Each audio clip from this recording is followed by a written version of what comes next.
Good morning mga ka-vibers. Ito, pinakita ko lang yung mga bulaklak ko na tinatanong ko. Sa harapan ito. Alam po ba ninyo, sa iba dito ang mga bulaklak. Minsan, ang mga bulaklak namin, pag winter mabuhay, bihira lang. Ito maganda ito siya. Bago ko lang tinatanim. At saka ito, marami akong ganyan. Ibang kulay nyo, tingnan nyo, spotted siya. Parang may heart siya. Oh my God, maganda siya. Ano ba to? Parang kulanchoy. Ewan ko ba? Ganun siya.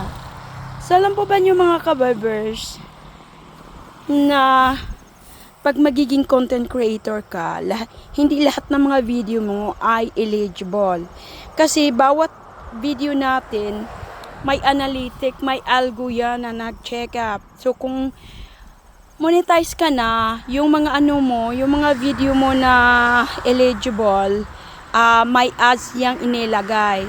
Pag may ads na yan ang ibig sabihin makakapera Ang ads, yung mga announce bang inilagay dun sa dulo ng sa video mo, ganun. Yun ang tinatawag nila na maple tree sa likod namin, guys.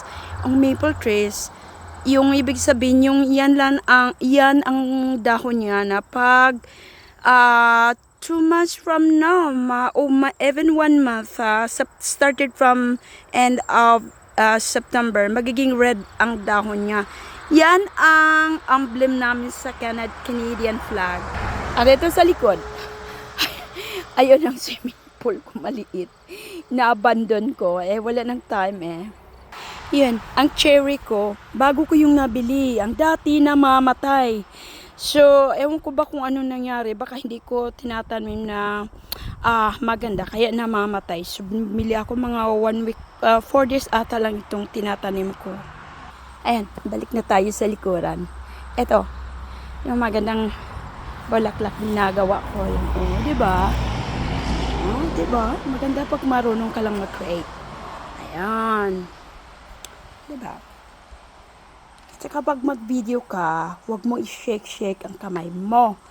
Kailangan na straight yan. Kasi yung manunood, sa sinasabi ko na, maduduling. At instead tinitingnan ang video mo, mag-stop na sila. Yan lang. Have a nice day and thanks for viewing. Bye-bye.